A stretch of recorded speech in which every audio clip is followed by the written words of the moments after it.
Hey guys, I'm new to this, but I'm going to give you videos which I hope you watch, like I've watched yours, and you've inspired me to do my little journey on my last venture of TTCing. I've been enthralled with your videos. You've really helped me through some really funny sort of moments in my head where I thought I've been losing the plot, like with gender disappointment. I thought I was the only one that possibly had that.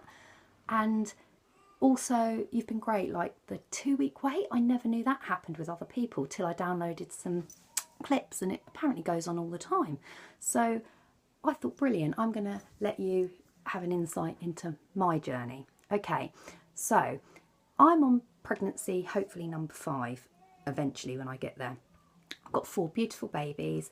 I've had an MC in between the 2nd and the 3rd, but everything's been great.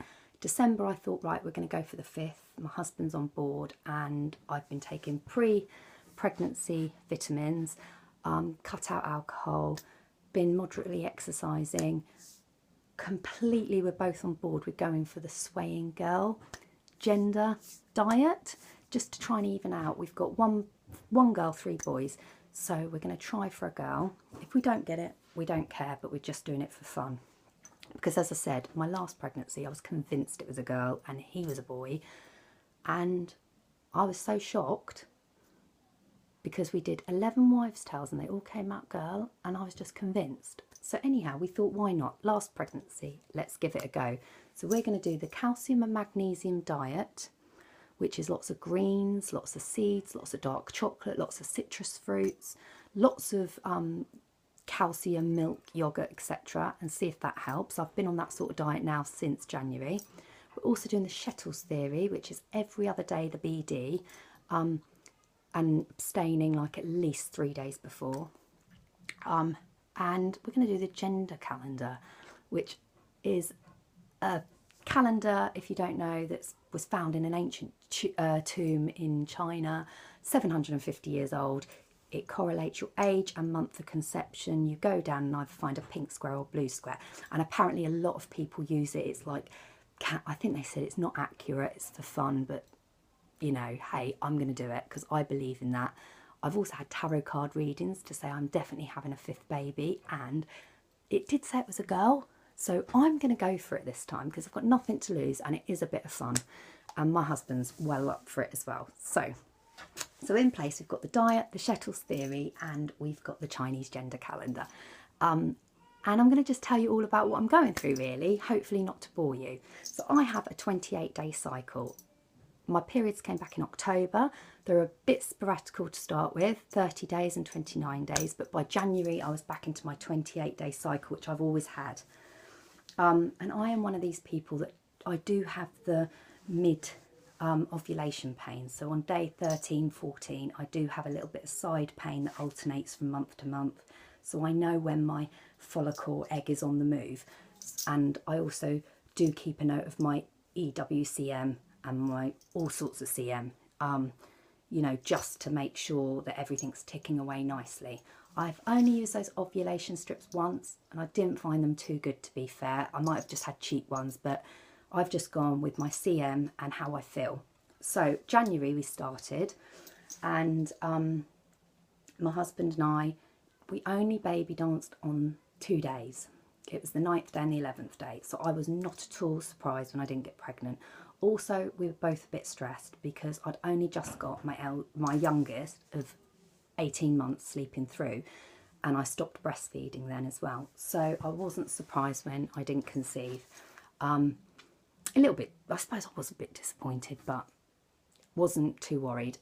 My time frame for the gender calendar was January, all of January, and not in February. So we did not baby dance at all in February, but I kept the diet of magnesium and calcium going, kept my Pregnacare up, never have caffeine. I'm always on decaffeinated anyway because of, you know, breastfeeding and well-being.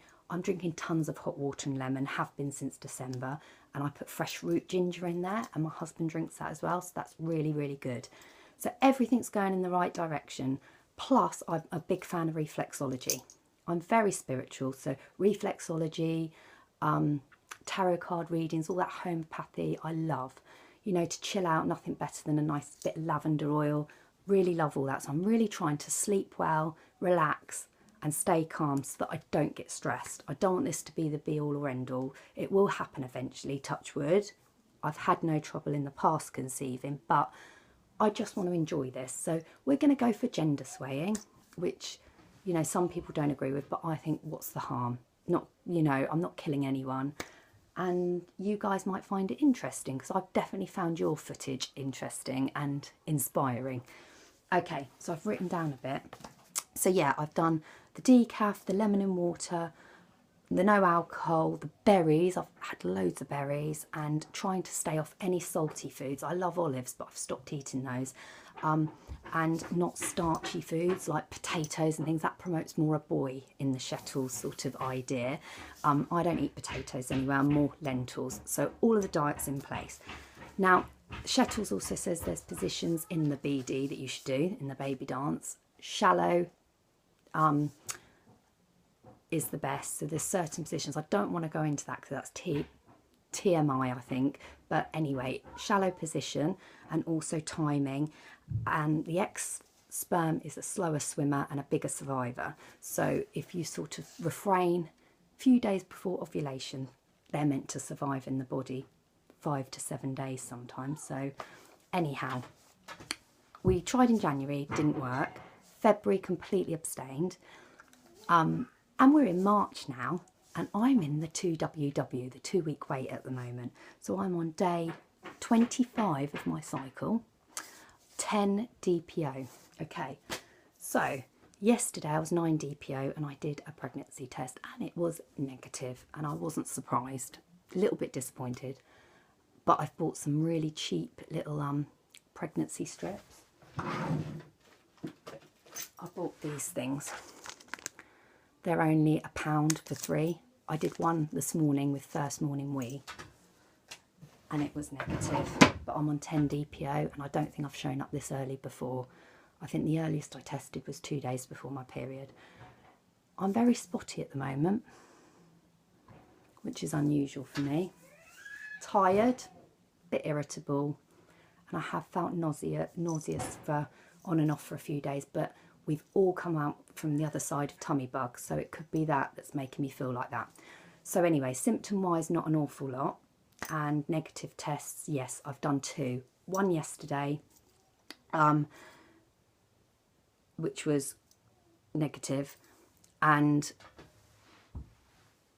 which actually I recorded in the car because I knew I was going to do this. So you will see a piece of footage that says it's Saturday, I'm on the way to work and I'm 9 DPO, and I also showed you what I'm eating. So yeah, so anyway, I'm on 10 DPO now and I'm on day 25 of my cycle. So I'm going to keep you updated, and I think that's all I'm going to say on this one. So I'm having reflexology, but in the 2-week wait you can't have it because it's dangerous. So you can have it leading up to it to clear your fertility lines, but as soon as you're pregnant you don't have it for the first 3 months because it can promote MC. So at the moment I'm not having reflexology, I'm just having nice therapeutic massage, but that, you know, I'm all in a good place. Diet's there, reflexology, shettles theory and the Chinese calendar. So yeah, let's go on this journey together. I'll let you know how it goes and I'll keep you updated every day with what's going on. So it's going to start from yesterday's 9 DPO and then today's. Thanks ladies, bye.